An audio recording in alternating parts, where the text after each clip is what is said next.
नए साल में सभी दोस्तों का बहुत बहुत स्वागत है। दोस्तों, नया साल आपके जीवन में, आपके परिवार में खुशियां भर दे और नए साल में आप हमेशा स्वस्थ व निरोग रहें, यही हमारे दिल से इच्छा है। दोस्तों, नए साल में 4 आदत अपना लीजिए और कुछ ऐसी चीजें हम बताएंगे जिन्हें आपको खाना है। ये मैं नहीं बता रहा, ये जो 4 आदत है, ब्रह्मा ने जब हमारे शरीर की रचना कर रहे थे उस समय ये 4 आदत लिखे थे। और किसमें लिखे थे वो दोस्तों, आयुर्वेद की बुक है। आयुर्वेद की बुक के अनुसार हमें बताया गया, अगर आपने ये 4 आदत अपना लिए तो पूरी जिंदगी आप स्वस्थ व निरोग रहेंगे, आपको कभी कोई बीमारी नहीं होगी। ये दोस्तों, मैं हवाई नहीं बता रहा हूं, ये जो 4 आदत मैं बताऊंगा ये प्रैक्टिकली बताऊंगा। और जिसने भी ये 4 आदत को अपना लिया है दोस्तों, आज तक वो सुखी है, स्वस्थ है। और दोस्तों, 100 साल बीत गया है, कभी उन्हें एक टैबलेट की जरूरत नहीं पड़ी। दोस्तों, 4 आदत कौन सी है उसकी हम चर्चा करेंगे, और कौन सी चीजें आपको नए साल में खाना है जिसमें सभी प्रकार के प्रोटीन्स, विटामिन्स पाए जाते हैं। और यह चीजें जो है आपको स्वस्थ व निरोग रखेंगे। इसलिए मित्रों, ये वीडियो थोड़ी बड़ी हो सकती है, वीडियो अंत तक जरूर देखिएगा, आपको कभी भी कोई भी जानकारी मिल सकती है। इसलिए वीडियो को स्किप मत करना, वीडियो को पूरा देखना। मित्रों, आप पिक्चर देखते हैं पूरा 2.5 घंटे देखते हैं, तो इसमें जो भी समय लगे आधे घंटे 40 मिनट इसे पूरा देखिएगा। इसीलिए सभी मित्रों से विनम्र निवेदन है, वीडियो देखने के बाद अगर आपको अच्छी लगे तो लाइक करके अपने यार दोस्तों के साथ जरूर शेयर करिएगा, उन्हें भी इन 4 आदत के बारे में पता चले और वो भी स्वस्थ और निरोग रहे। दोस्तों, ये 4 आदत को जानने के लिए आपको अपने शरीर की बनावट के बारे में जानना होगा। अपने शरीर की हमारे शरीर की रचना जब हो रही थी तो कौन कौन से नियम लिखे गए हैं दोस्तों, इसे एक छोटे से एग्जाम्पल से आप समझते हैं। दोस्तों, आप एक 2 व्हीलर लेने जाते हैं, छोटी सी गाड़ी लेने जाते हैं या बड़ी गाड़ी लेने जाते हैं। अगर आप छोटी गाड़ी लेने जा रहे हैं तो आपको छोटी सी एक बुक मिलती है और उस बुक में लिखा होता है आपको कब गाड़ी सर्विसिंग करवाना है, कब मोबिल चेंज करवाना है, कब पेट्रोल भरवाना है। इसकी देखभाल के लिए दोस्तों उसमें लिखा होता है इतना किलोमीटर चलने के बाद आपको सर्विसिंग करवाना है। अगर उस समय पर आप सर्विसिंग नहीं करवाते हैं तो दोस्तों क्या होता है, गाड़ी का इंजन फेल हो जाता है, गाड़ी का इंजन सीज हो जाता है और आपकी गाड़ी बेकार हो जाती है। जितनी छोटी बड़ी गाड़ी होती है उतनी छोटी बड़ी बुक आपको मिलती है और उस बुक में सारे नियम लिखे होते हैं। ये बुक कब बनती है, जब गाड़ी का निर्माण होता है। उसी तरह से मित्रों, जब हमारे शरीर का निर्माण ब्रह्मा कर रहे थे तो उस समय कुछ नियम लिखे थे और वो नियम हमें आयुर्वेद के बुक के माध्यम से पहुंचाए हैं। अगर हम आयुर्वेद के सारे नियम अपना लेते हैं दोस्तों, हम पूरी जिंदगी स्वस्थ व निरोग रहते हैं। तो इसके लिए हमें जानना होगा हमारे शरीर की रचना करते समय ब्रह्मा ने कौन कौन से नियम लिखे थे। दोस्तों, हमारा शरीर 5 तत्वों से बना है। जब हमारे शरीर में किसी भी पोषक तत्व की कमी होती है, जैसे एग्जाम्पल के लिए मान लीजिए आपके शरीर में विटामिन डी या कैल्शियम की कमी हो गई तो आपके शरीर का विकास रुक जाता है। तो हम क्या करते हैं, जब हमारे शरीर का विकास रुक जाएगा, हमारे शरीर की हड्डियों में दर्द होगा, कमर में दर्द होगा, जोड़ों में दर्द होगा। फिर हम डॉक्टर के पास जाते हैं तो डॉक्टर क्या करता है, जबकि हमें पता है हमने सही मात्रा में प्रोटीन विटामिन नहीं लिया, हमने सही मात्रा में कैल्शियम आयरन का टैबलेट नहीं लिया, विटामिन डी का टैबलेट नहीं लिया, विटामिन डी के भोजन नहीं लिए, जिस वजह से दर्द हमको पता है। तो फिर हम डॉक्टर के पास गए, डॉक्टर ने उस समय हमारे दर्द को बंद करने के लिए कुछ एनाल्जेसिक यानी दर्द निवारक टैबलेट और कुछ विटामिन और कैल्शियम के टैबलेट देते हैं, जिसे हम खा करके हमारे शरीर का दर्द खत्म हो जाता है। फिर डॉक्टर हमें बताता है आपको अच्छे से डाइट लेना चाहिए, अपने खान पान में अच्छी चीजों का सेवन करिए, दूध दही मट्ठा तमाम चीजें, वहां पे डॉक्टर ने बताया, आपने उसे फॉलो किया और आपको आराम हो गया। तो एक तो हो गया हमारे शरीर की रचना 5 तत्वों से हुई है, तो हमें क्या मैनेज करना है, वो ऐसे डाइट को मैनेज करना है जिसमें सभी प्रकार के प्रोटीन्स विटामिन पाए जाते हैं। अब दूसरी तरफ हमारे शरीर की रचना करते समय दोस्तों हमारे शरीर में बताया गया आयुर्वेद के माध्यम से 3 दोष पाए जाते हैं। 3 दोष, वात दोष, पित्त दोष और कफ दोष। जब हमारे शरीर का ये 3 दोष बढ़ जाता है, यानी पाया जाता है, अगर ये 3 दोष नहीं पाया जाएगा तो हम जिंदा नहीं रहेंगे, क्योंकि इन 3 दोष का अहम रोल है। इन 3 दोष की वजह से हम जिंदा है। लेकिन ये जो हमारा शरीर है प्रकृति के हिसाब से घटता बढ़ता रहता है और सबका शरीर एक समान नहीं होता है। किसी में वात दोष ज्यादा होता है, किसी में पित्त दोष ज्यादा होता है किसी के शरीर में, और किसी के शरीर में कफ दोष ज्यादा हो। बस हमें ये मैनेज करना है, जो वात पित्त कफ को बढ़ाने वाली चीजें, सबसे ज्यादा यही चीज समझने की जरूरत है दोस्तों। वात पित्त कफ को जो बढ़ाने वाली चीजें, हमें उनका सेवन नहीं करना चाहिए, तो हम बीमार पड़ेंगे ही नहीं। हमारे शरीर का अगर वात दोष बढ़ गया तो 50 से 60% बीमारी होती है। हमारे शरीर में अगर पित्त दोष बढ़ गया तो 15 से 20% बीमारी होती है। और हमारे शरीर का अगर कफ दोष बढ़ गया तो 5 से 10% बीमारी होती है। यानी हम 100% बीमार होते हैं जब हमारे शरीर का ये 3 दोष बढ़ जाता है। अब 3 दोष बढ़ जाता है। ये 3 दोष दोस्तों समय के अनुसार जब हमारी आयु घटती बढ़ती है, उसी हिसाब से ये दोष घटता बढ़ता रहता है। जैसे जब हम बाल्यावस्था में होते हैं, बाल्यावस्था यानी जन्म से 15 साल के बीच में होते हैं, इस समय हमारे शरीर में सबसे ज्यादा कफ बनता है, क्योंकि कफ बनने की जरूरत है। हमारे शरीर ग्रो हो रहा है और ग्रो होने में कफ यानी लिक्विड की जरूरत होती है।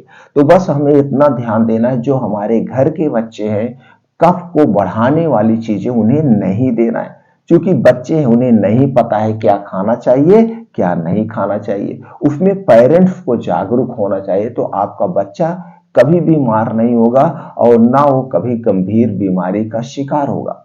दूसरी तरफ जब हम बाल्यावस्था से युवा अवस्था में प्रवेश करते हैं, यानी 15 साल से 60 साल के बीच हम होते हैं, युवा अवस्था में होते हैं, इस समय हम अपने जवानी पे होते हैं, उग्र में होते हैं, तो हमारा शरीर उसी हिसाब से सबसे ज्यादा पित्त को बनाता है। पित्त को क्यों बनाता है? क्योंकि उस समय हम भाग दौड़ करते हैं, शादी ब्याह होता है, पार्टी अटेंड करते हैं। देखिए ब्रह्मा की लीला, उस समय हम ज्यादा चीजें खाते हैं इधर उधर, तो खाने को हमको क्या चाहिए? पित्त चाहिए। पित्त क्या है? एक प्रकार का एंजाइम है जो खाने को पचाता है, जो खाने को गलाता है। एक प्रकार का एसिड यही खाने को पचाता है। तो उस समय हमारा शरीर सबसे ज्यादा पित्त को बनाता है, अपने अनुसार बनाता है। बस यहाँ पे हमें इतना ध्यान देने की जरूरत है कि जो पित्त को बढ़ाने वाली चीजें हैं उनका सेवन हमें नहीं करना है। अब जब हमें युवावस्था से वृद्धावस्था में जाते हैं, वृद्धावस्था में जाते हैं, तो वृद्धावस्था में हमारा शरीर क्या होता है? वृद्ध होने लगता है। तो शरीर की मांसपेशियां, कुछ चीजें जो है डाउन होने लगती है, कमजोर होने लगती है, पाचन तंत्र वीक होने लगता है। तो हमारे शरीर में उस समय वात रोग होता है। तो वात रोग को बढ़ाने वाली जो चीजें हमें नहीं खाना चाहिए वृद्धावस्था में, यानी 60 साल के प्लस हैं, तो जो वात रोग को बढ़ाने वाली चीजें उन्हें नहीं खाना चाहिए। अब दोस्तों वात पित्त कफ, इनका एक स्थान भी फिक्स है। कौन सा स्थान है दोस्तों? हृदय से सर तक का जो स्थान होता है कफ का स्थान होता है। हृदय से नाभि तक के स्थान जो होता है ये पित्त का स्थान होता है।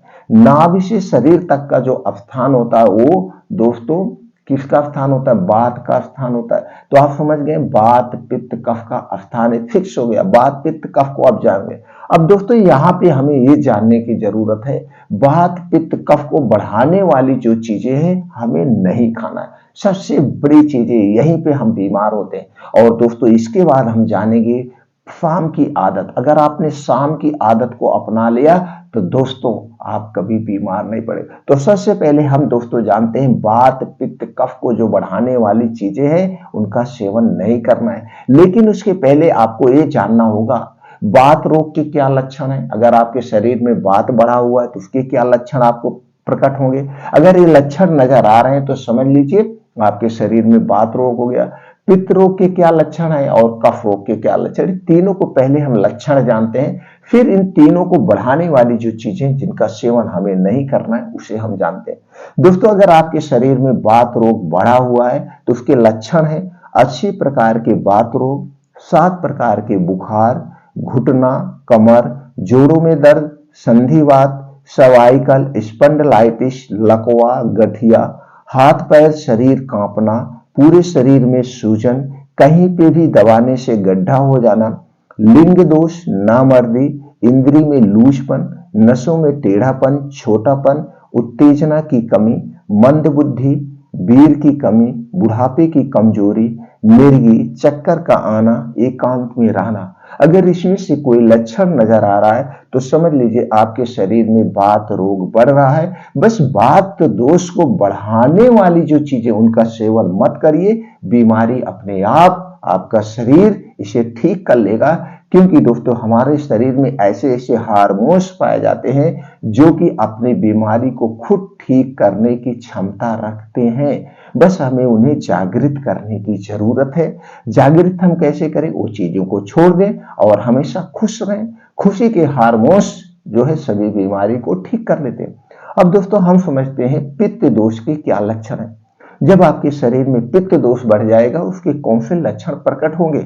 दोस्तों, पेट का फूलना, दर्द, दस्त, मरोड़, गैस, खट्टी ढिकार का आना, एसिडिटी, अल्सर, पेशाब में जलन, रुक रुक कर बूंद बूंद बार बार पेशाब का आना, पथरी, शीघ्र पतन, स्वप्न दोष, लार जैसी धातु का गिरना, शुक्राणु की कमी, बाजपन, खून का जाना, लिकोरिया, गर्भाशय ओवरी में छाले, अंडकोश का बढ़ना, एलर्जी, खुजली, शरीर में दाने, शीत का निकलना, सभी प्रकार के सिर दर्द, मधुमेह से उत्पन्न शीघ्र पतन, कमजोरी, इंसुलिन की कमी, पीलिया, खून की कमी, बवासीर, सफेद दाग, माहवारी का कम या ज्यादा आना आदि, ये सारे लक्षण पित्त दोष के हैं। अगर इनमें से कोई भी लक्षण नजर आ रहा है तो आप समझ ले आपके शरीर में पित्त दोष बढ़ रहा है। तुरंत आप पित्त दोष को बढ़ाने वाली चीजों का त्याग कर दीजिए, बीमारी स्वतः ठीक हो जाएगी। और दोस्तों, इसके बाद जानते हैं कफ दोष के क्या लक्षण है।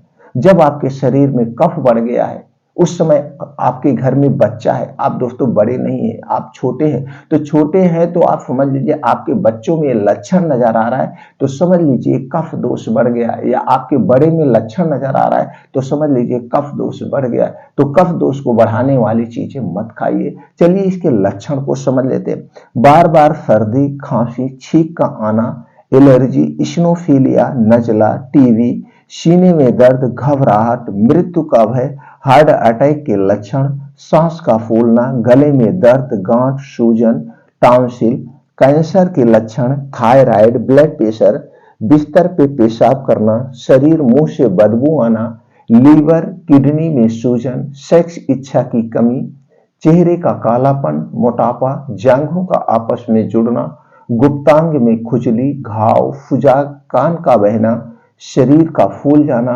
गर्भ नली का चौक होना, कमजोर अंडाणु आदि, ये सारे कफ रोग के लक्षण हैं। इनमें से कोई लक्षण नजर आ रहा है तो समझ लीजिए कफ रोग बढ़ गया है। तो कफ रोग को बढ़ाने वाली जो चीजें उन्हें हमें नहीं सेवन करना।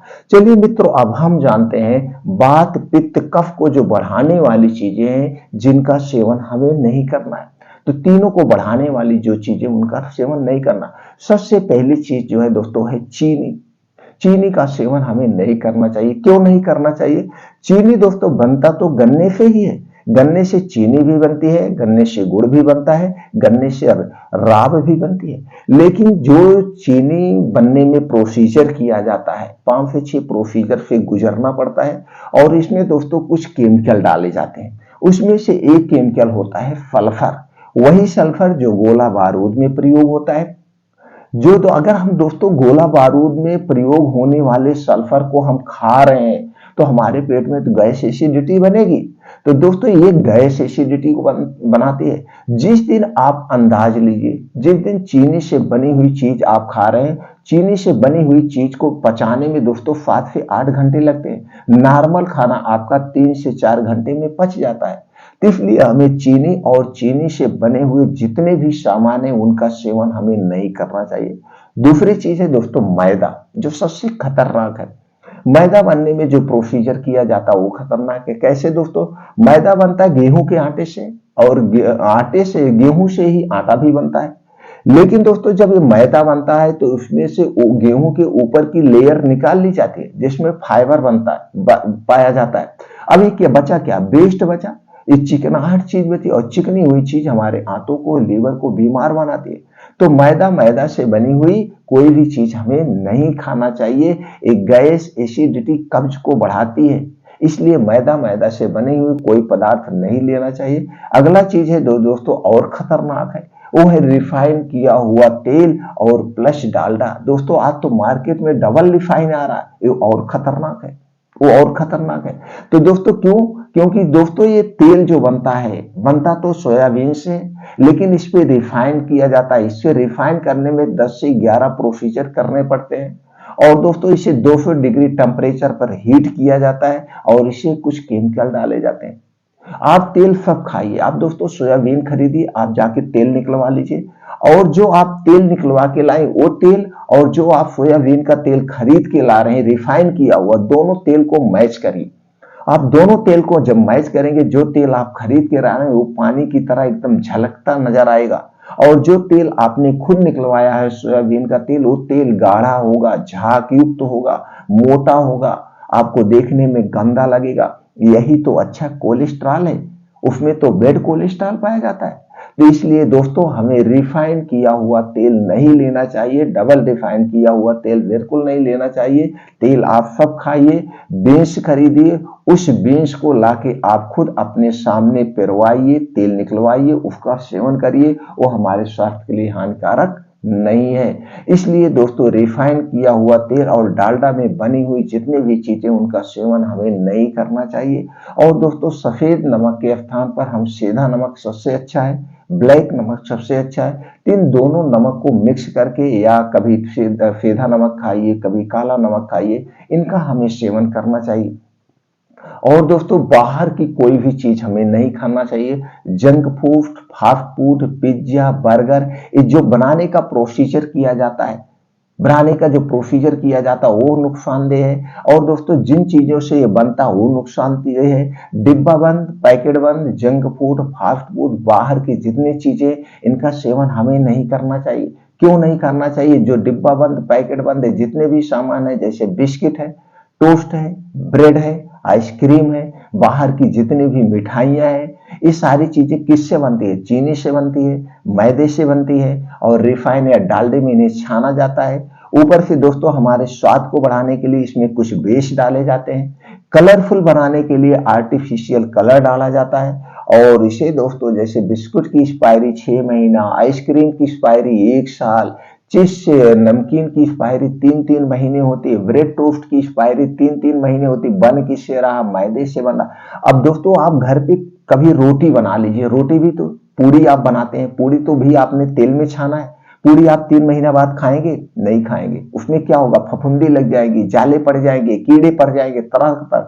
तो दोस्तों ये बिस्किट भी उसी तरह बन रहा है, तो टोस्ट ब्रेड भी उसी तरह से बन रहा है। ये दोस्तों 3 महीने बाद हम खा रहे हैं, तो 3 महीने तक इसे सुरक्षित रखने के लिए इसमें कुछ ना कुछ प्रिवेंटिव डाले जाएंगे। प्रिवेंटिव मतलब कीटनाशक, तभी तो इसमें कीड़े नहीं पड़ेंगे। इसमें जहर, एक प्रकार का जहर, जब आप जहर डालेंगे तभी तो उसमें कीड़े नहीं पड़े। तो चीजें हम खा रहे हैं, तो हमारी आंत, हमारा लीवर उसे कैसे पचाएगा? वो बीमार नहीं होगा, वो बीमार नहीं हुआ। इसलिए दोस्तों जितने भी इससे बनी हुई चीजें, उनका सेवन नहीं करना चाहिए। अगला चीज है ठंडा पेय पदार्थ, चाहे कोल्ड ड्रिंक्स हुआ, ठंडा पानी हुआ, अल्कोहल हुआ, धूम्रपान हुआ, जितने भी धूम्रपान, गुटखा, पान मसाला, ये सारे स्वास्थ्य के लिए हमारे हानिकारक है। कोल्ड ड्रिंक्स क्यों नहीं पीना चाहिए? कोल्ड ड्रिंक्स में क्या है दोस्तों? पानी है, बेस है, शुगर है, और सोडा है, और क्या है? इससे ज्यादा कुछ नहीं। आपको कोल्ड ड्रिंक्स पीने की इच्छा हो रही, नींबू पानी घोर के पी लीजिए, उससे ज्यादा है। रात को घोर के शरबत बना के पी लीजिए, उससे बेटर है। गन्ने का रस 2 गिलास पी लीजिए, और बेटर है। और आपके पास बजट है दोस्तों, आप अनार का जूस पी लीजिए, सेब का जूस पी लीजिए, संतरी का जूस पी लीजिए, जो कि नेचुरल मीठा आपको मिलेगा, अच्छी चीज है। लेकिन इसे आप नहीं करेंगे। तो दोस्तों वो जो आप कोल्ड ड्रिंक्स पी रहे हैं, कोल्ड ड्रिंक्स में जितनी चीजें पड़ी वो तो खतरनाक है, और जो उसका प्रोसीजर होता है वो और खतरनाक है। अब दोस्तों ये कोल्ड ड्रिंक्स जैसे ये चीजें घोल के जो चीजें उसमें पड़ी हुई है। एक दिन आप गूगल पे सर्च खुद कर लीजिए। गूगल पे सर्च करने के बाद जितनी चीजें उसमें बनी है वो चीजें मिला करके आप शरबत बनाइए और इसे प्लास्टिक के बोतल में बंद करके आप रख लीजिए और इसे 3 महीने बाद, और रखना कहाँ है, ऐसे खुले आसमान में। क्योंकि जितनी भी कोल्ड ड्रिंक्स वगैरह होती हैं आप देखते हैं दुकान के सामने ऐसे खुले में पड़ी होती हैं, खुले में पड़ी होती है, उसमें धूप भी लग रहा है, शीत भी लग रही है, रात दिन वैसे पड़ा हुआ है। और गर्मी में कितना तेज तापमान होता है। अगर सुबह पानी आप रख देंगे बोतल में किसी बर्तन में, शाम तक वो उबाल खा जाएगा, उसमें चावल पक जाएगा। तो पानी दिन भी रात वैसे पड़ा हुआ है और फिर वो जब फ्रिज में ठंडा कर दिया जाता है उसे हम बड़े प्रेम से पीते। तो दोस्तों जैसे भी कोल्ड ड्रिंक्स बनाए सारी चीजें मिला के आप प्लास्टिक की बोतल में बंद करके अपने घर के सामने रख दीजिए और इसे 2 महीने बाद आप पीजिए। पी पाएंगे? 2 महीने बाद ठंडा करके आप पीजिए तो उसमें कीड़े लग जाएंगे, कीड़े। पानी कहीं एक बर्तन में इकट्ठा रहता है तो उसमें कीड़े पड़ जाते हैं और उस कोल्ड ड्रिंक्स में कीड़े नहीं पड़ रहे। क्यों नहीं पड़ रहे इसको आपको सोचने की जरूरत है, हमें बताने की जरूरत नहीं है। इसे आपको खुद सोचने की जरूरत है, उसमें कीड़े आखिर क्यों नहीं पड़ रहे हैं, क्या रीजन है। इसके साथ इसके आपको समझने की जरूरत है। इसका मतलब आपके साथ खिलवाड़ किया जा रहा है, आपके स्वास्थ्य के साथ खिलवाड़ किया जा रहा है। लेकिन अगर मेरे स्वास्थ्य के साथ खिलवाड़ किया जा रहा है तो हम खुद उसके शिकार हो रहे हैं। क्यों हम उसे ले रहे हैं, क्यों हम उसे पी रहे हैं। तो दोस्तों जब फ्रिज में ठंडा कर, ये तो इतना है। और जो प्लास्टिक में रखा जाता है, प्लास्टिक हमारे स्वास्थ्य के लिए हानिकारक है। प्लास्टिक में कैंसर कारक तत्व पाए जाते हैं। हमें तो प्लास्टिक का बहिष्कार कर देना चाहिए। हमें तो प्लास्टिक में रखा हुआ कोई सामान नहीं यूज करना चाहिए। और पहले प्लास्टिक नहीं था, प्लास्टिक कोई सामान रखा ही नहीं जाता था। तो एक तो प्लास्टिक में रखा गया जो कि कैंसर का कारक है। और दोस्तों जो और इससे भी खतरनाक, हम इसे पार्टी इंजॉय में लेते हैं और पार्टी रात भी अगर चल रही है, जैसे शादी ब्याह कोई पार्टी रात भी चल रही तो रात भी हम इसे ठंडा करके पी रहे हैं। जबकि सूर्य डूबने के बाद कोई भी ठंडी चीज हमें नहीं खाना चाहिए। दोस्तों पूरी रात हम इसे एंजॉय कर रहे हैं, हम कर रहे हैं, बच्चे कर रहे हैं, सब लोग। तो बीमारी को खुद हम निमंत्रण कर रहे हैं। ये हमारा लीवर कितना एडजस्ट करेगा भैया, ये हमारा पाचन तंत्र, हमारी आंतें कितना एडजस्ट करेंगे। आप खुद नहीं मैनेज कर सकते हो, आप खुद नहीं एडजस्ट कर सकते, सब कुछ अपने लीवर में ठूसे जा रहे हो, ठूसे जा रहे। ये लीवर कितना एडजस्ट करेगा। तो ये जितनी भी चीजें इनका सेवन मत करिए, ये सारी बात पित्त कफ को बढ़ाती है। बात पित्त कफ, आप गुटखा खा रहे, मुंह में हरदम भरे हैं सुरती तंबाकू, तो मुंह में छाले नहीं पड़ेंगे, मुंह का कैंसर नहीं होगा, गले का कैंसर नहीं होगा। आप दारू ढकर ढकर पी रहे हैं, दारू के साथ कोई मूली खा रहा है, दारू के साथ कोई अंडा खा रहा है, जबकि खाना और पीना एक साथ नहीं किया जाता है। तो सारी चीजें जा रहे हैं एसिड, आप एसिड पे फिर आप अपने अंदर ठूसे जा रहे हैं। तो दोस्तों क्या होगा, ये बात पित्त कफ को तो बढ़ाएगा, बीमारी तो पैदा करेगा। दोस्तों ठंडी चीजें क्यों नहीं खाना चाहिए, रीजन भी समझ लीजिए। हमारे शरीर का टेम्परेचर 37 डिग्री सेल्सियस रहता है हमेशा। जिसकी शरीर ठंडी हो जाती तो आदमी क्या कहता, भैया इनकी शरीर ठंडी हो गई, राम नाम सत्य हो गया। तो हमारे शरीर का तापमान जब 37 डिग्री सेल्सियस हमेशा है तो हम ठंडी चीजें जब खाएंगे तो कोई ना कोई टेम्परेचर, हमारे शरीर का कोई ना कोई ऑर्गन डिस्टर्ब होगा। इसे एक एग्जांपल से समझिए। आप कोई बर्तन गर्म करिए या तावे गर्म है, तावे गर्म पे आप थोड़ा सा पानी गिराइए तो वहां पे छन्न की आवाज आएगी, उसे आपने सुना। और जब वो ठंडा हो जाए उस पर आप अपनी अंगुली रगड़िए। अंगुली जब आप रगड़ेंगे तो उस तावे से कोई ना कुछ पदार्थ आपके अंगुली में लगता है। उसी तरह से जब आप ठंडा पानी पीते हैं ये भी आपके अंदर आर्गन में जाता है, वहां पे भी छन्न की आवाज आती है। लेकिन उस छन्न की आवाज को हम आप नजरअंदाज कर रहे हैं। वहां से भी अगर आप अंगुली लगाएंगे तो कुछ ना कुछ पदार्थ निकलेगा, लेकिन उसे आप नहीं सुन पा रहे। वही ठंडा पानी धीरे धीरे जाके हमारे पाचन तंत्र को बीमार बना देता है। कितना हमारा लीवर एडजस्ट करेगा दोस्तों। तो इसलिए हमें ठंडा पेय पदार्थ नहीं लेना चाहिए, हमें रूम टेम्परेचर का पानी पीना चाहिए, रूम टेम्परेचर का खाना, ताजा खाना खाना चाहिए। हमें फ्रिज में रखी हुई कोई चीज नहीं खाने का चाहिए। सब्जी हम ताजी ला रहे हैं, ताजी बना के खा रहे हैं, खाना हम ताजा बना के खा रहे हैं, पानी हमें रूम टेम्परेचर का पीना है। तो फ्रिज की क्या जरूरत है, फ्रिज की तो हमारे देश में जरूरत ही नहीं है। चूंकि हम सब कुछ ताजा प्रयोग करते हैं। तो दोस्तों फ्रिज में रखा हुआ कोई सामान मत लीजिए। 40,000 रुपए जो आप फ्रिज में वेस्ट कर रहे हैं उसका कोई मतलब नहीं है। हमें ताजा रूम टेम्परेचर का खाना पीना खाना चाहिए अगर आपको स्वस्थ और निरोग रहा। तो ये सारी चीजें वात पित्त कफ को बढ़ाती है। और सूर्य डूबने के बाद आपको खाने की इच्छा कभी कभी है तो ये नहीं है कि एकदम छोड़ दीजिए, कभी कभी इनका सेवन आप करिए, लेकिन दिन में करिए। रात में हमें कभी भी ठंडी चीज का सेवन नहीं करना चाहिए, जैसे कोल्ड ड्रिंक्स, आइसक्रीम, दही, जितनी चीजें हैं सूर्य डूबने के बाद नहीं लेना चाहिए। अगर आप सूर्य डूबने के बाद ले रहे हैं तो आपके शरीर में कफ दोष 100% बढ़ेगा।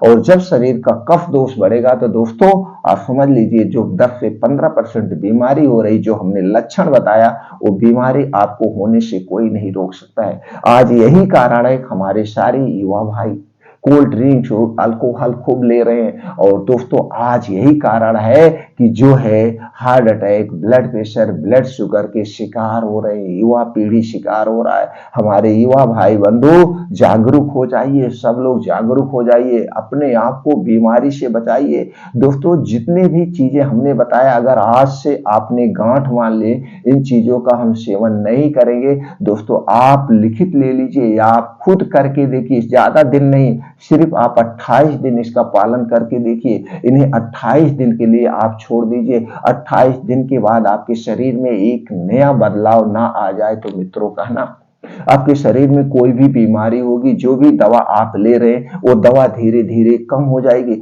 28 दिन के बाद आपने फिर 28 दिन छोड़ दिया तो दवा और आपकी कम हो जाएगी। 28 दिन के बाद फिर आपने 28 दिन इसको छोड़ दिया, जो चीजें नहीं खाना है, तो आपका देखेंगे जो दवा आप ले रहे हैं, चाहे शुगर की, चाहे ब्लड प्रेशर की, चाहे हार्ट की, धीरे धीरे आपकी दवा बंद हो जाएगी। आपका शरीर अपने आप को रिपेयर कर लेगा, यानी पुनः जवान हो जाएगा। तो ये चीजें आज से अभी से इनका त्याग कर दीजिए हमारे भाइयों, हमारे मित्रों। चलिए मित्रों अब हम जानते हैं कुछ शाम की आदत में। अगर आपने शाम की ये आदत अपना ली तो दोस्तों आप स्वस्थ व निरोग रहेंगे। फिर उसके बाद सुबह की आदत अपनाना है। दोस्तों शाम की आदत में हमारे आयुर्वेद में कहा गया है, या हमारे ऋषि मुनि या हमारे जो पूर्वज थे पहले, दोस्तों क्या होता था, घर में दादी माँ खाना जैसे ही सूर्य डूबता था, भैया सब उजाले में खाना खा लो नहीं तो खाने में कीड़ा गिर जाएगा, अक्सर आपने सुना होगा। और सब सूर्य डूबने के पहले खाना खा लेते थे। दोस्तों अगर आपको स्वस्थ व निरोग रहना है तो सूर्य डूबने के पहले खाने का प्रयास करिए। उसका भी रीजन है, क्योंकि दोस्तों ये हमारा जो पाचन तंत्र है, हमारे शरीर में जो जठर पाया जाता है, जठराग्नि पाया जाता है, जठराग्नि, जठर की अग्नि एक प्रकार की अग्नि होती है और यही खाने को पचाती है, यही खाने को गलाती है। दोस्तों ये अग्नि कब बनती है, जब हमारे शरीर पर सूर्य की रोशनी पड़ती है तो दोस्तों हमारा ये जठर धीरे धीरे तेज होता है। यानी कि सूर्य उदय के 2 घंटे के बाद हमें खूब अच्छी सी देखिए भूख लगती है, तो सूर्योदय के 2 से ढाई घंटे बाद आप जम के खा सकते हैं या खाना खा सकते हैं। अब जब जैसे जैसे सूर्यास्त होने को होता है, सूर्य डूबने को होता है, हमारा पाचन तंत्र स्लो हो जाता है, तो सूर्य डूबने के 40 मिनट पहले खाने का प्रयास करिए। अगर ऐसा आप नहीं कर पा रहे हैं तो दोस्तों आप देखते होंगे सूर्य डूबने के पहले यानी 5 से 6 बजे के बीच में आपको अच्छी सी भूख लगती है। उस समय आप या तो बाहर का चाय पकौड़ी कुछ ना कुछ आप खाने की इच्छा करते हैं और आप खाते हैं। तो दोस्तों उस समय कोई अच्छी सी डाइट, कोई अच्छा सा नाश्ता आप कर लीजिए।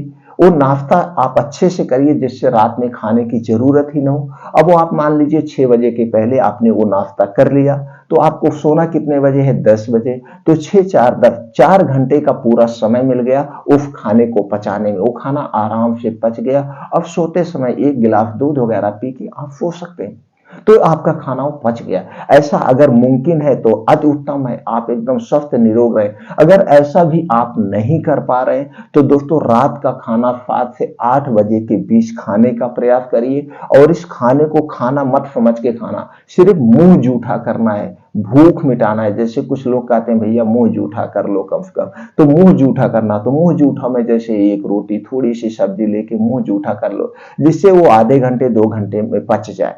जम के खाना नहीं खाना। लेकिन आज की लाइफ स्टाइल की अगर हम बात करें दोस्तों, तो सब लोग ये सोचते हैं भैया 10-8 बजे सो के उठते हैं, तुरंत चाय पीते हैं, हल्का सा नाश्ता करते हैं, जो कुछ भी जो करते होंगे, फिर क्या करते हैं पराठा और दोस्तों सब्जी लेते हैं, टिफिन पैक करते हैं, ऑफिस भाग जाते हैं, दिनचर्या चेंज नहीं कर रहे, ऑफिस भाग गए तो शाम को आते हैं, भैया दिन पे भाग दौड़ है, रात का अच्छा सा खाना होना चाहिए, दाल चावल रोटी सब्जी पनीर पूरी गोश्त मछली, यानी जितने भी गरिष्ठ भोजन है सब रात को ही खाते हैं और हमारा रात को पाचन तंत्र स्लो हो जाता है। ये तो रात को खाते हैं, लेकिन वो खाते कितने बजे हैं, कोई 11 बजे खाना खा रहा, कोई 12 बजे खा रहा और बड़े शौक से कहते हैं भैया मेरे घर तो रात को 11 बजे, तुम्हारे घर जल्दी खवाई है। अरे यार जल्दी नहीं खाना, अरे जल्दी नहीं खाना चाहिए, आप नहीं समझ पा रहे, हमें जल्दी खाना। तो रात को जो गरिष्ठ भोजन खा रहे हैं, तली भुनी चीजें कर रहे हैं दोस्तों, इनका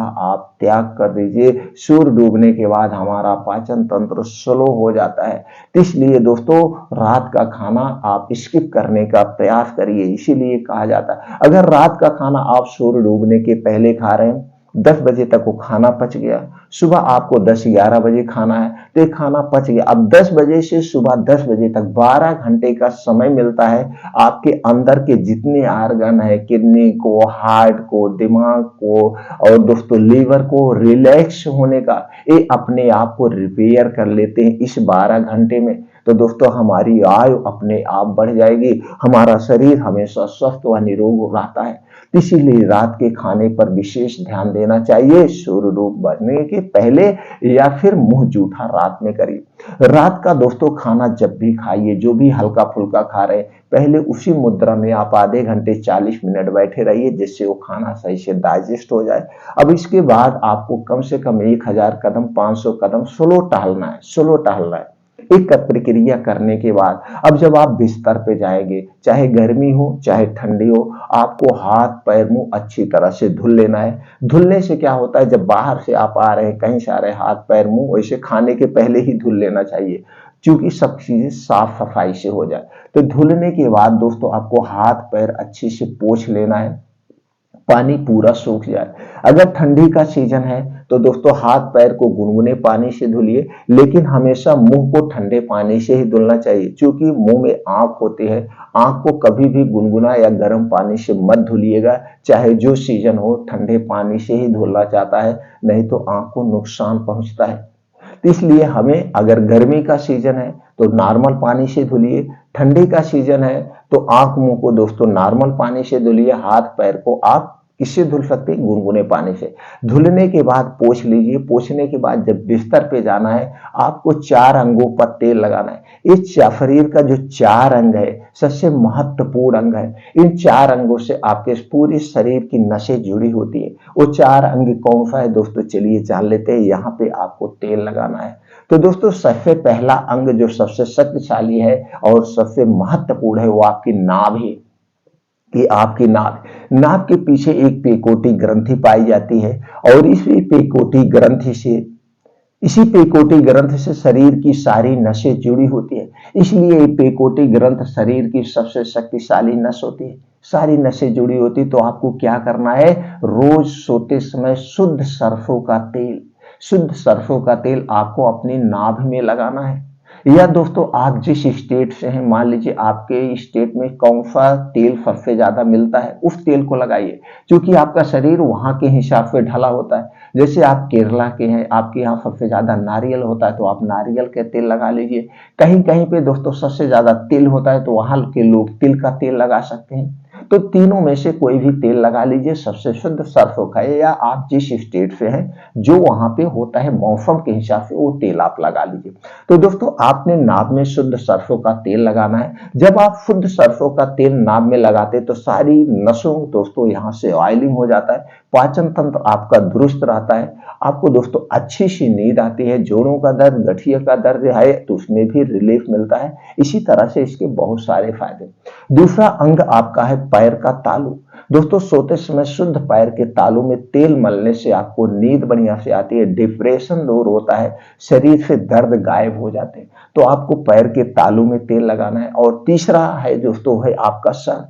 दोस्तों सर में जब आप छोटे से बच्चे होते, देखिए वहां पे माताएं तेल मलती थी, चानी होती, तो चानी अभी भी होती है, नहीं है कि ये है कि वहां पे मजबूत हो गए। तो आज हमें भी शुद्ध सरसों का तेल लगाना चाहिए, मार्केट का कोई और तेल खरीद के मत लगाइए। शुद्ध सरसों खरीदिए, तेल निकलवाइए, यही घर का तेल आप लगाइए। तो सर में आपको सोते समय, पैर के तालू में, नाभ में, यहाँ पे सरसों का तेल लगाना। ये 3 अंग पे जब शुद्ध सरसों का तेल लगाते हैं तो आपको अच्छी सी नींद आती है, आपको टेंशन, डिप्रेशन सब दूर हो जाता है। अब दोस्तों आपका बचा सबसे महत्वपूर्ण अंग जो बचा है वो है नाभ। वो दोस्तों सॉरी, वो है नाक है। आपको नाक में यहाँ पे तेल नहीं लगाना है, दोनों नाक में एक एक बूंद शुद्ध गाय का देसी घी, आपके घर का, ये पैकेट का नहीं। पैकेट पे सब लिखते हैं शुद्ध गाय का देसी, वो शुद्ध कुछ कुछ नहीं है दोस्तों। आप अपने घर का शुद्ध गाय का देसी घी, एक बूंद इस नाक में, एक बूंद उस नाक में, दोनों नाक में एक एक बूंद डाल के सोना है। जब दोनों नाक में एक एक बूंद डाल के सोएंगे तो आपको अच्छी सी नींद आएगी, चिंता, डिप्रेशन सब खत्म हो जाएगा। अगर आप नींद की टैबलेट ले रहे हैं तो नींद की टैबलेट खत्म हो जाएगी। अगर आपके कान के पर्दे में अगर छेद है, या जिसके भी कान के पर्दे में छेद है, ऑपरेशन कराने की जरूरत नहीं होगी। साल 1.5 साल में दोस्तों कान के पर्दे का छेद अपने आप ठीक हो जाएगा, कान की बीमारी ठीक हो जाएगी, नाक की बीमारी ठीक हो जाएगी। अगर आपको बार बार सर्दी जुकाम हो रहा है तो भी ठीक हो जाएगा, अगर नाक से खून आ रहा है तो भी ठीक हो जाएगी। मतलब इसके बहुत सारे फायदे, मैं फायदे गिना ही नहीं सकता, इतने फायदे, नुकसान कुछ नहीं है। तो दोस्तों ये 4 अंग पे ये चीजें आप जरूर लगाइए और फिर आराम से चैन की नींद सो जाइए। 10 से 11 बजे तक लेटेस्ट सोने का प्रयास करिए आज की लाइफ स्टाइल के हिसाब से। अगर आयुर्वेद की बात करें दोस्तों तो हमें 8-9 बजे तक सो जाना चाहिए। 9 बजे सो जाएंगे तो हम ब्रह्म मुहूर्त में उठ जाते हैं, जैसे कि हमारे ऋषि मुनि यानी हमारा आयुर्वेद कहता है। अगर हम 9 बजे सो रहे हैं तो ब्रह्म मुहूर्त यानी 3 से 4 बजे के बीच हम उठते हैं तो अति उत्तम है, लेकिन ऐसा आज के समय में असंभव है। तो दोस्तों तो 10 से 11 बजे सोने का प्रयास करिए और आपको 5 बजे उठ जाना है किसी भी कीमत पर। 5 बजे उठने के बाद सबसे पहले 1 से 2 गिलास, अब हम चलते हैं सुबह की आदत में संशोधन करने। सुबह की ये आदत आप अपना लीजिए, आप हमेशा स्वस्थ निरोग रहेंगे। तो दोस्तों 5 बजे उठने के बाद तुरंत 1 से 2 गिलास गुनगुना पानी पी लीजिए।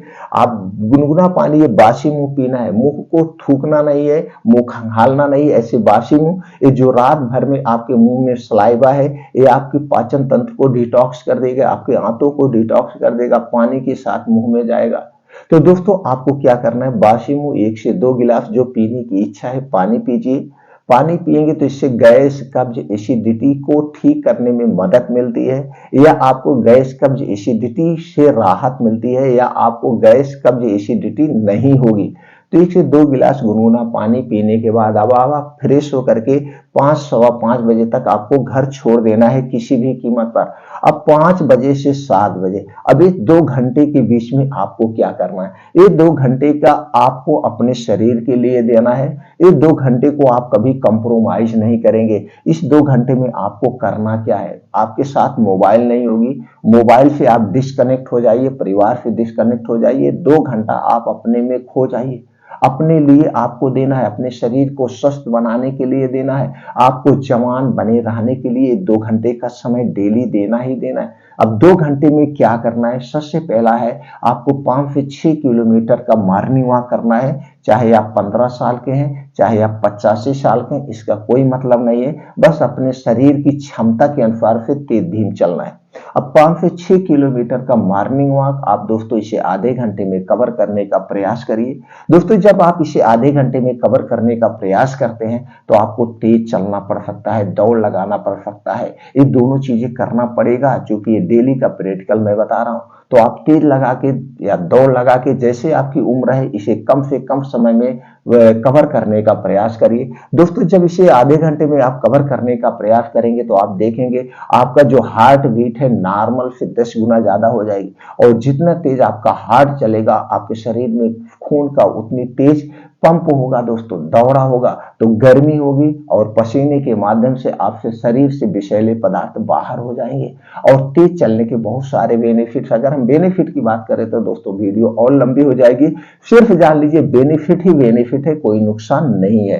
ये मॉर्निंग वॉक आपको कहाँ करना है, इसके लिए एक स्थान चॉइस करना है जहां पे मिट्टी हो, जहां पे हरी घास हो। मिट्टी और हरी घास पे आपको मॉर्निंग वॉक करना है, इसका अलग फायदा है दोस्तों। जब आप मिट्टी पे मॉर्निंग वॉक करते हैं तो वहां देखते हैं ऊबड़ खाबड़ मिट्टी होती ये कुछ छोटे छोटे अंकड़ कंकड़ होते हैं, ये आपके पैर में जब चुभते हैं तो दोस्तों एक्यूप्रेशर का काम होता है, एक्यूप्रेशर का काम होता है। दूसरे दोस्तों जो आसमान से उसकी बूंदे उस घास पर पड़ी है, जब वो आपके पैर पर पैर के तालू में लगती है तो दोस्तों उससे क्या होता है, आपका चेहरा भी उसी घास की तरह हरा भरा बना रहेगा, कभी आपका चेहरा मुरझाएगा नहीं। और दोस्तों आपके आंखों से संबंधित कभी कोई समस्या नहीं होगी, ना तो आपको कभी चश्मा लगेगा। इतना सारा बेनिफिट्स है, इसके और सारे बेनिफिट्स हैं तो बहुत लंबी हो जाएगी वीडियो। अब दोस्तों जब आपका मॉर्निंग वॉक कंप्लीट हो गया, अब आप वहीं कहीं बाहर फील्ड में, घर नहीं आना, बाहर फील्ड आसमान के नीचे, चाहे पेड़ के नीचे, चाहे किसी पार्क में, कहीं पे भी बैठ के आपको कुछ योगा मेडिटेशन करना। 2 योगा आपको कंटिन्यू करना है। पहला योगा है दोस्तों अनुलोम विलोम, जिसे हम नाड़ी शोधन योगा कहते हैं। कितनी देर करना है? डेली आधे घंटे करना है। दूसरा योगा है कपालभाति। कपालभाति 10 से 15 मिनट करना है। कपालभाति अगर आप 10 से 15 मिनट करते हैं तो आपको लीवर से संबंधित, पाचन तंत्र से संबंधित, अंदरूनी संबंधित कोई बीमारी आपको नहीं होगी। अगर कोई बीमारी है तो ये 2 योगा करने से कुछ ही दिनों में धीरे धीरे ठीक हो जाएगी। डेली करना, ये नहीं कि 2 दिन करना 3 दिन, इसे आप कंटिन्यू अपना लीजिए। डेली ये 2 योगा, ये 2 योगा अच्छे ढंग से कैसे करना है इससे संबंधित आपको YouTube पे बहुत सारी वीडियो मिल जाएगी। किसी को भी आप अपना गुरु मान के उसी उनको फॉलो करके उस हिसाब से अनुलोम विलोम और कपालभाति आप कर सकते हैं। अगला है दोस्तों, अब आपके पास अभी समय है, कुछ योगा और करिए, जैसे वज्रासन, दंड बैठक, बीम चूमिए, सपाट मारिए। जैसे आपकी उम्र है आप अपनी उम्र के हिसाब से करिए और शीर्षासन जरूर करिए। शीर्षासन करने के बहुत सारे फायदे। शीर्षासन में क्या है, अपने दोनों पैर को ऊपर उठाना है, चाहे आप दीवार के सहारे उठाइए, चाहे आप दोस्तों पेड़ के सहारे उठाइए। शीर्षासन करने के क्या फायदे हैं दोस्तों, आपका बालों का झड़ना रुक जाएगा, दोस्तों अगर आपके बाल झड़ रहे हैं, सफेद हो रहे हैं तो वो भी रुक जाएगा। दोस्तों शीर्षासन करने की जो ब्लड है इस सर तक सप्लाई हो जाती है। अब सारे योगा आसन आपके कंप्लीट हो गए। अब लास्ट में आपको 15 से 20 मिनट का मेडिटेशन करना है, यानी ध्यान करना है। आप अपने आप को ध्यान कीजिए। आपके अंदर दोस्तों 2 माइंड होता है, एक चेतन, एक अचेतन। एक को हम कहते हैं कॉन्शियस माइंड और सब कॉन्शियस माइंड। दोस्तों हमारा जो सब कॉन्शियस माइंड है पागल होता है, कुछ नहीं समझता है। इसे हमेशा इसलिए जागृत रखिए, इसे हमेशा पॉजिटिव थिंकिंग दीजिए, हमेशा सकारात्मक सोच रखिए। दोस्तों एग्जाम्पल के लिए, एक आम का पेड़ है, अगर आपने उसे कह दिया इमली का पेड़ है तो आपका माइंड उसे इमली का पेड़ कहता रहेगा, वो नहीं मानेगा कि आम का पेड़ है। आपने कह दिया ना इमली का पेड़ है, तो तब तक उसे इमली का पेड़ कहता रहेगा जब तक आपने उसका नाम चेंज नहीं करेंगे।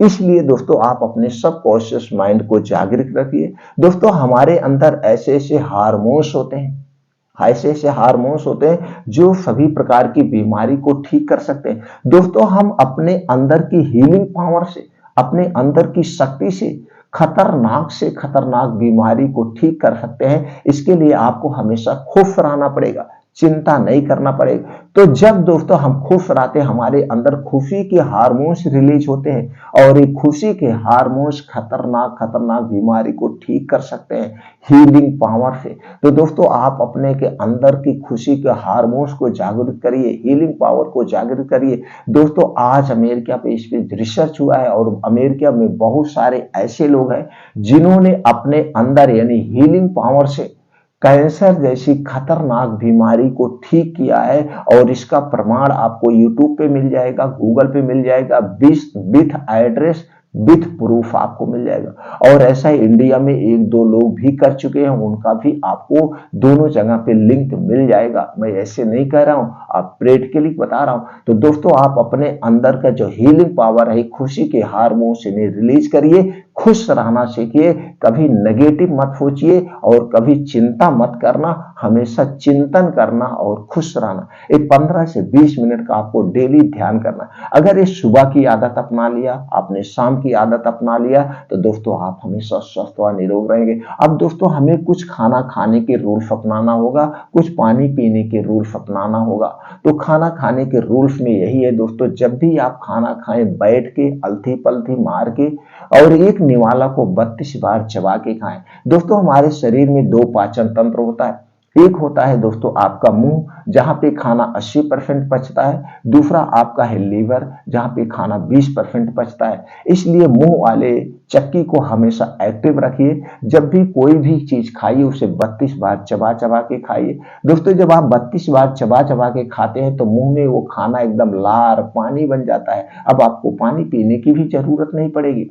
तो खाना खाते समय हमें पानी पीना भी नहीं चाहिए, तो आपको जरूरत ही नहीं पड़ी। और दूसरी कब हमें खाना खाते पानी पीने की जरूरत पड़ती है, जब हम तीखा चीज खाते हैं तो हम उतना ही तीखा खाएं जितने की हमें पानी पीने की जरूरत ही ना पड़े। हमें ज्यादा तीखा नहीं खाना चाहिए। तो खाना खाते समय इस बात का आपको ध्यान रखना है, खाना 32 बार चबा चबा के खाएं। और खाना हमेशा भूख सिर्फ 60% ही खाएं। 40% अपने पेट को खाली रखें, 10% हमेशा खाली रखें, 30% जो है दोस्तों पानी पी के अपने पेट को भरा रखें। और उसके बाद खाना जब भी खाएं सात्विक खाना खाएं, नेचुरल खाना खाएं। आपका खाना 70% सजीव होना चाहिए, 70 से 80% सजीव। निर्जीव चीजों का सेवन हमें नहीं करना चाहिए। निर्जीव चीजें जो मशीन से बनाई जाती है, जिसमें प्रोसीजर किया जाता, हमने पहले बता दिया। तो आपका खाना सात्विक, आपके खाने में हरी पत्तेदार साग सब्जियां ज्यादा होना चाहिए मौसम के हिसाब से। और दोस्तों हमें एक ताजे फलों का सेवन करना चाहिए मौसम के हिसाब से। हमें कुछ बीन्स का प्रयोग करना चाहिए, मिक्स दाल का प्रयोग करना चाहिए। ये सारी चीजें हमें अपने डाइट में अच्छी अच्छी चीजों का सेवन करना चाहिए। ये हो गए खाने के कुछ रूल्स। अब दोस्तों हमें क्या और करना चाहिए, पानी पीने के कुछ थोड़े से रूल को फॉलो करना होगा। हमें पर्याप्त मात्रा में पानी पीना चाहिए, यानी 2 से 3 लीटर। जैसे आप शारीरिक क्षमता के अनुसार काम कर रहे हैं, कौन सा काम कर रहे हैं उस हिसाब से। जब भी आपको पानी पीने की इच्छा हो उसे रोकना नहीं, पानी पीना, शरीर जितना जो मांगे वो आपको शरीर के हिसाब से ही करना है। पानी पर्याप्त मात्रा में पिए। पानी जब पिए बैठ करके सीप सीप करके पिए, हमें खड़े होकर पानी नहीं पीना चाहिए। अगर हम दोस्तों खड़े होकर पानी पिएंगे तो घुटनों में जोड़ों में दर्द होता है। खाना खाते समय हमें पानी नहीं पीना चाहिए। खाना खाने के 1 घंटे पहले पी लेना चाहिए और खाना खाने के 1.5 से 2 घंटे के बाद पीना चाहिए। ये मोटे से बदलाव आप खाने और पीने में कर लेंगे, आप स्वस्थ व निरोग बने रहेंगे। और दोस्तों अब चलिए हम बात करते हैं कुछ ऐसी डाइट के बारे में जिन्हें आपको फॉलो करना है। ये डाइट को आप अपने डेली रूटीन में अगर शामिल करते हैं तो आप हमेशा स्वस्थ व निरोग बने रहेंगे। दोस्तों क्या है, जैसे आपने सुबह योगा एक्सरसाइज करके चले आए, हमने बताया था कि हमारा शरीर 5 तत्वों से बना है। तो उस 5 तत्वों में सभी प्रकार के प्रोटीन विटामिन होने चाहिए। तो दोस्तों जो चीजें आज हम आपसे शेयर करने वाले हैं, अगर इन्हें डेली रूटीन में आप शामिल करते हैं तो ये सारी चीजें वो सभी प्रोटीन विटामिन से भरी हुई हैं जो आपके शरीर को रिक्वायरमेंट है।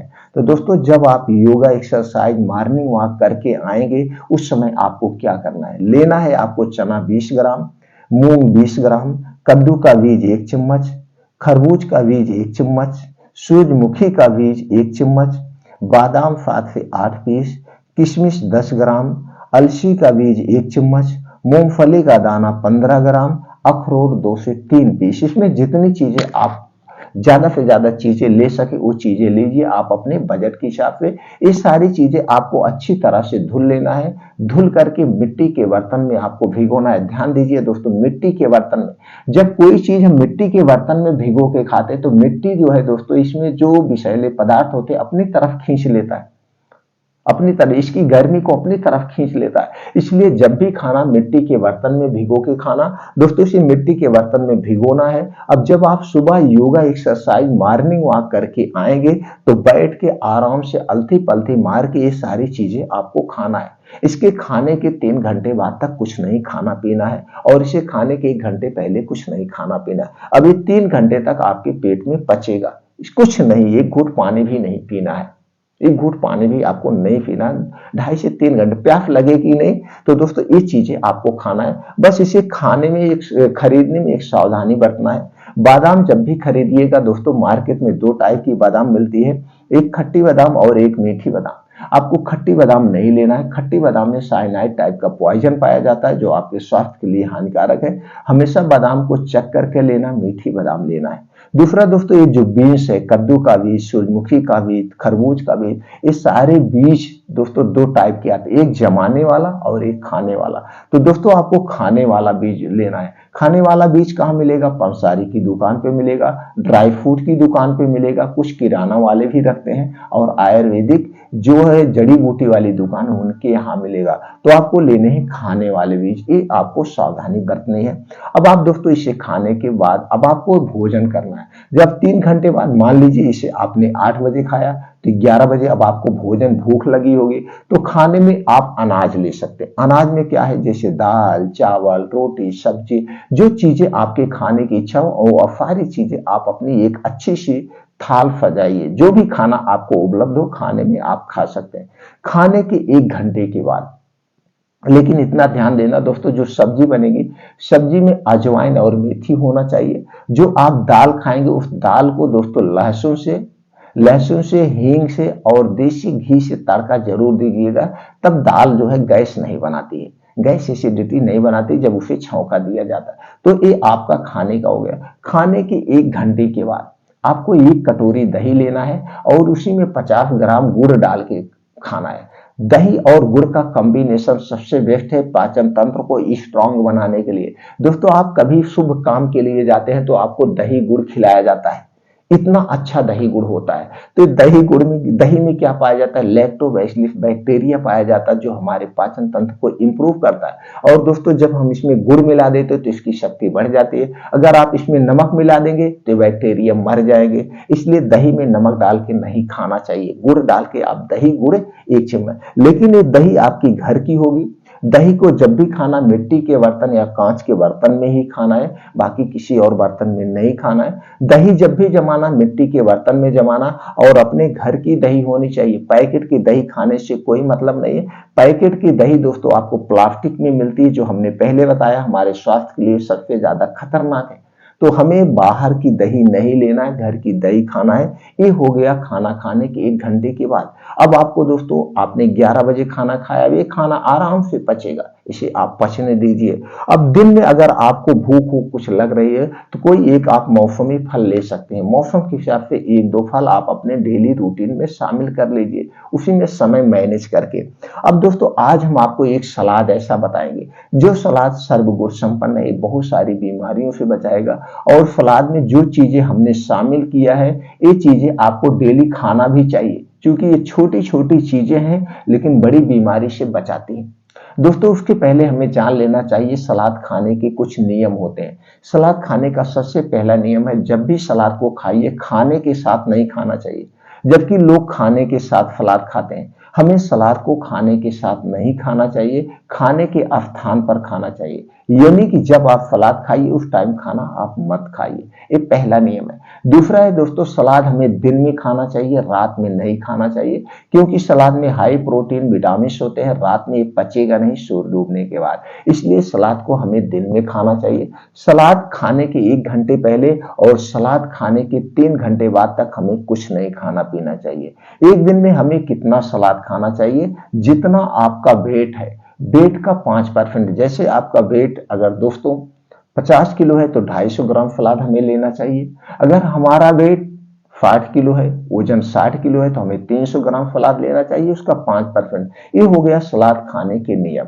अब दोस्तों सलाद में कौन कौन सी चीजें हैं, चलिए उसे जान लेते हैं। दोस्तों आपको सलाद में लेना है गाजर, जो सर्वगुण संपन्न है, 100 ग्राम लेना है।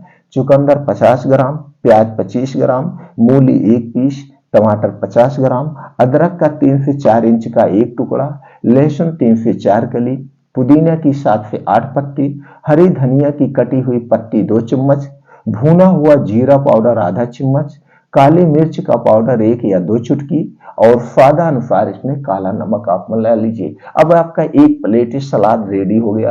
अब दोस्तों सलाद की मात्रा आप अपने वेट के हिसाब से इसमें घटा बढ़ा सकते हैं। जितना आपका वेट है उसी हिसाब से इसमें क्वांटिटी में आप घटा बढ़ा दीजिए, उसकी मात्रा को आप घटा बढ़ा दीजिए। अब इसमें जितनी चीजें पड़ी हैं दोस्तों वो सब आपके लिए फायदेमंद है। लहसुन पड़ा है, लहसुन 3 से 4 कली हमें रोज खाना चाहिए। एक कोलेस्ट्रॉल से बचाता है, हार्ट अटैक से बचाता है। दोस्तों इसमें आपको पड़े ही है। अदरक, अदरक 3 से 4 इंच का एक टुकड़ा हमें डेली खाना चाहिए, जो हमारे पाचन तंत्र को इंप्रूव करता है, हमारे शरीर की रोग प्रतिरोधक क्षमता को बढ़ाता है। गाजर प्रोटीन का खजाना है और चुकंदर दोस्तों आयरन का खजाना, हमारे शरीर में कभी खून की कमी नहीं होगी। और दोस्तों टमाटर में लाइकोपेन पाया जाता है, जो हमारे बालों को घना बनाता है, काला मुलायम। इसी तरह से हर एक चीज का अलग अलग रोल है। भुना हुआ जीरा है, जो हमारे पाचन तंत्र को इंप्रूव करता है। काला नमक हमारे पाचन तंत्र को इंप्रूव करता है। हरी धनिया थायराइड जैसी बीमारी से बचाता है। और दोस्तों इसमें जो पुदीना है वो हमारे पाचन तंत्र को इंप्रूव करता है। यानी सारी चीजें हमारे स्वास्थ्य के लिए लाभदायक है। इसमें ऐसी कोई चीज नहीं है जो आपको हानिकारक। इस सारी चीजें आपको डेली सलाद के तौर पे एक प्लेट लेना चाहिए। अगर ये सारी चीजें आप नहीं खा पा रहे हैं किसी कारणवश, जैसे आपको दांत नहीं है या ये सारी चीजें खाने में अच्छी नहीं लग रही है, तो कोई बात नहीं, इसका भी समाधान है। इस सारी चीजों का आप जूस निकाल लीजिए, बस जूस निकाल के आप पी लीजिए। अब जूस निकाल लीजिए उतने मात्रा में, तो उसके लिए भी वही नियम लागू है। जूस पीने के 3 घंटे बाद तक आपको कुछ नहीं खाना पीना है। 3 घंटे तक अपना पचेगा, पचने के बाद ही हमें कोई चीज खाना चाहिए। जब तक हमें अच्छी सी भूख नहीं लगे हमें कुछ नहीं खाना चाहिए। जब अच्छी सी भूख लगे तभी हमें खाना चाहिए। ये दोस्तों हो गया सलाद। सलाद को आप कभी स्किप मत करना, खाने को स्किप कर देना। खाना एक टाइम मत खाना, वो चल जाएगा, लेकिन सलाद जरूर खाना चाहिए। ये हमें स्वस्थ रखेगा हमेशा दोस्तों। अब हम चलिए रात में सोते समय, जैसे हमने पहले बताया, सूर्य डूबने के पहले आप खा लीजिए। अगर नहीं खा पा रहे हैं तो 7 से 8 बजे के बीच में मुंह सिर्फ जूठा करना है। अब रात फिर उसके बाद जब आप सोने जाएंगे 2-3 घंटे बाद, तो आपको क्या करना है, एक गिलास दूध लेना है। दोस्तों दूध आपके घर का होगा, पैकेट का दूध खाने से कोई मतलब नहीं है। आपके घर का दूध हो या किसी के घर से गाय भैंस लगता हो तो उसके घर से आप खरीदिए, लेकिन पैकेट का दूध नहीं लेना है। तो 1 गिलास दूध लेना और उस 1 गिलास दूध में दालचीनी का पाउडर 1 चम्मच का चौथाई भाग डालना है। हल्दी का पाउडर आधा चम्मच डाल के उस दूध को अच्छे से उबाल देना है। दूध जब अच्छी तरह से उबल जाए, उबलने के बाद इसे नॉर्मल ठंडा करके रात में सोते समय आपको पीना है। कब पीना है, रात में सोते समय खाना खाने के 1 घंटे के बाद, और इस दूध को पीने के 1 घंटे के बाद ही सोना है, तुरंत आपको नहीं सोना है, जिससे दूध सही ढंग से पच जाए। अब दोस्तों इसमें हल्दी है, सर्व गुण संपन्न है, हमारे लिए अमृत का काम करती है। दोस्तों हल्दी में एक ऐसा तत्व पाया जाता है कैरक्यूमिन, जो कैंसर जैसे सेल को मारने की क्षमता भी रखता है और कैंसर जैसे बीमारी से हमें बचाता भी है। और इसी में दालचीनी, दालचीनी कैल्शियम का खजाना है, हमारे पाचन तंत्र को इंप्रूव करता है, हमारी इम्यूनिटी को इंप्रूव करता है। इसी तरह से हमारे शरीर को बहुत सारे पोषक तत्व प्राप्त होते थे। दालचीनी और हल्दी वाला दूध आप रोज रात में सोते समय पीना है। कितने दिन तक, 3-4 महीने लगातार पी लीजिए, फिर 1-2 महीने छोड़ दीजिए, फिर 3-4 महीने पी लीजिए, फिर 1-2 महीने, इसी तरह से छोड़िए पीजिए, छोड़िए पीजिए, आप इनका सेवन कर सकते हैं। लेकिन एक चीज आपको ध्यान देना पड़ेगा, ये दालचीनी का पाउडर, हल्दी का पाउडर आप मार्केट से खरीदेंगे नहीं। आप दालचीनी 2 टाइप की होती है, एक चिपटी होती है और एक गोल होती है, तो उसे कहते हैं पाइप वाली दालचीनी। तो दोस्तों आप साबुत पाइप वाली दालचीनी खरीद के लाइए, उसे सुखाइए, घर पे पाउडर बनाइए और कांच के शीशी में रख करके ये पाउडर आपको यूज करना है, ये सबसे बेटर है। दूसरी तरफ हल्दी का पाउडर भी मार्केट से नहीं लेना है। मार्केट में जो आपको हल्दी का पाउडर मिलता है दोस्तों, उसमें आर्टिफिशियल कलर मिला होता है, वो आपके स्वास्थ्य के लिए हानिकारक है। आप साबुत अच्छी हल्दी खरीद के लाइए, आप उसे खुद जाकर मशीन पे पिसवाइए, आपके घर मिक्सर है उसमें पीस लीजिए, इस हल्दी पाउडर का आप सेवन करिए। इन बातों का आप ध्यान रखेंगे। दोस्तों ये जानकारी आपको कैसी लगी हमें कमेंट सेक्शन में जरूर बताइएगा। दोस्तों अगर ये वीडियो आपको अच्छा लगा हो, जानकारी अच्छी लगी हो, तो वीडियो को लाइक करके अपने यार दोस्त मित्रों के साथ जरूर शेयर करिए दोस्तों, जिससे हमारा पूरा विश्व स्वस्थ हो जाए, निरोग हो जाए। दोस्तों ये जो हमने जानकारी आपको शेयर किया, इस जानकारी को आप सुनिए, सुनने के बाद 10 से 15 मिनट बैठ जाइए और हर एक बात पर आपको इसको खुद सोचना है, समझना है, हमने क्या सत्य कहा है, क्या असत्य कहा है। जो बातें आपको सत्य लगे, जो बातें आपको अच्छी लगे, उन बातों को आप एक्सेप्ट करिए। जो बातें आपको अच्छी नहीं लगी दोस्तों उसे निकाल दीजिए मन से, आपने सुना ही नहीं है।